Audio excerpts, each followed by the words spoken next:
Safaricom PLC of Kenya is holding talks with Amazon. The talks are reportedly about the use of mobile money service of M-Pesa on the e-commerce giant's platform, part of efforts to expand global reach and bounce back from a first profit decline in a decade.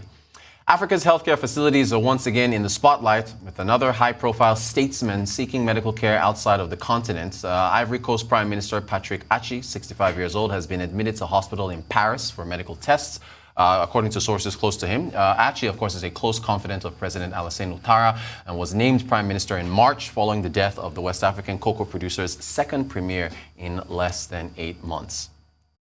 All right, with insecurity plaguing Africa's largest economy, Nigeria, ahead of the 2023 elections, can electronic voting provide a solution? Arise News recently aired a special report on the Independent National Electoral Commission, INEC, expanding voting booths in the southern Nigerian state of Bayelsa. INEC hopes more booths will reduce crowds at ballot boxes and speed up the voting process. But is there a better way? Well, joining us to find out if there is a better way, Sanyade Okoli, who is the CEO of Alpha African Advisory. Thank you so much for joining us. Good morning. So, yeah, it's the ad. I won't, this is what prompted this. There's an ad in today's This Day, our newspaper of record, from a bank which is advertising fingerprints withdrawals from the ATM. There's only one bank that's doing this already, but now this is the second one that's advertising this. So I was just wondering, and I brought this up on the morning show, our flagship program, 8 a.m. every day for our viewers, about INEC possibly engaging the banking sector. Mm-hmm. I think we can put that up for our viewers, or this fingerprint withdrawals at the ATMs. Engaging the banking sector, because there's a triple level of authentication where you have to put your finger on the scanner. You've also got to put your phone number in, and also the camera also takes a picture of your face. So can that be, do you think, taken to the level of that authentication for people to vote? Also Telcos, the whole SIM card registration, NIN debate in Nigeria. Can the telcos and the banks, do you think, be engaged by the government to possibly make voting easier? What do you think? If I'm honest, Reuters, I don't think the issue is ability and whether it can, because the reality is, in existence today is all the technology that is required to be able to enable electronic voting. Mm. We also have a lot of the data already. You mentioned the NIN, we have BVNs, et cetera, that already have our fingerprints, they have our photographs, they have all the relevant data. We need to see greater integration of all the databases so that we're not constantly reinventing the wheel every time elections is coming up. But as I said, the ability is not can. I think the issue is more to do with willingness. Because as you know, the Electoral Amendment Act, they're meant to be in the process of passing that. They got feedback from the nationals towards the end of December, but there's been slow progress on that, which is why a couple of weeks ago you had people protesting at the National Assembly because they're concerned that the relevant section relating to electronic voting has been excluded from this Amendment Act. So the issue, I think, for me, is more about will than ability. Rather than tech. Thank you so much for that. African leaders and healthcare, our healthcare infrastructure. President Buhari of Nigeria made headlines when he went to London for a checkup. Now we've got the Prime Minister, Mr. Achi of Cote d'Ivoire, going to France for, I think it was fatigue or something. They said it was fatigue or whatever it is. Our infrastructure, healthcare infrastructure in this country, does this not, I mean, if the heads of states are going for healthcare checkups and so on, how much more of a spotlight can you put on this issue? To be honest, I think an even greater spotlight was during the coronavirus, during the lockdown, when we were all essentially locked into our countries.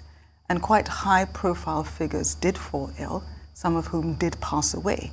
And you would have thought that that would have served as a huge impetus to place greater emphasis on improving the healthcare infrastructures in our countries, knowing that it is actually possible for people, no matter how powerful, no matter how well-to-do, to be stuck in their countries and not having the ability to fly out and take advantage of better facilities. But it seems like that experience was short-lived. The skies are open again and people are flying in and out. So if we look at a few data points, Nigeria has allocated about 4% of its budget to health.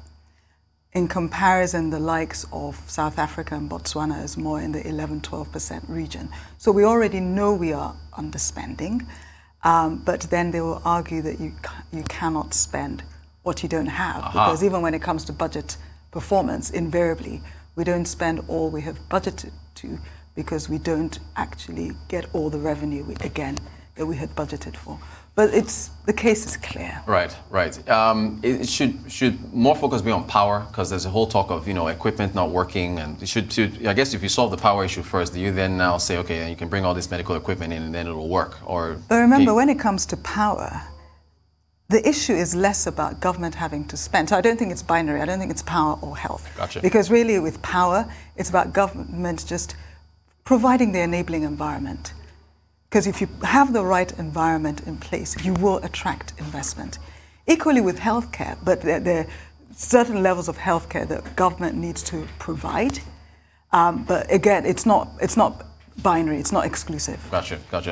And also, real quick, I think a couple minutes ago, the Safaricom in talks with Amazon. What do you make of that, as far as what Safaricom is trying to do with M-Pesa here? It makes sense on one hand because it enables Kenyans to sit in their houses in Kenya and order from Amazon wherever and get it delivered. But there's something concerning for me, which is, what does it do for local retailers? Because especially at a time where we're all very, cost sensitive, because wallets have shrunk with the virus, et cetera, does that mean that instead of me buying books from my local retailer, I now always revert to Amazon? Does that mean the likes of Jumia, et cetera, now enter a new level of competition with the likes of Amazon? I think it's something, obviously Safaricom, they're doing it for growth.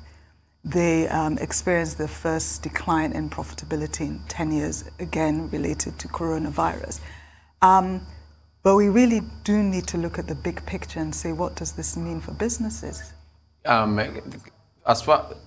we've only got a minute to go, but as far as the big picture, is this the inevitable path? Are the smaller retailers going to be forced to compete? Can they compete with this type of giants like an Amazon and so on and so forth? Are they forced to compete? Absolutely. There's no question.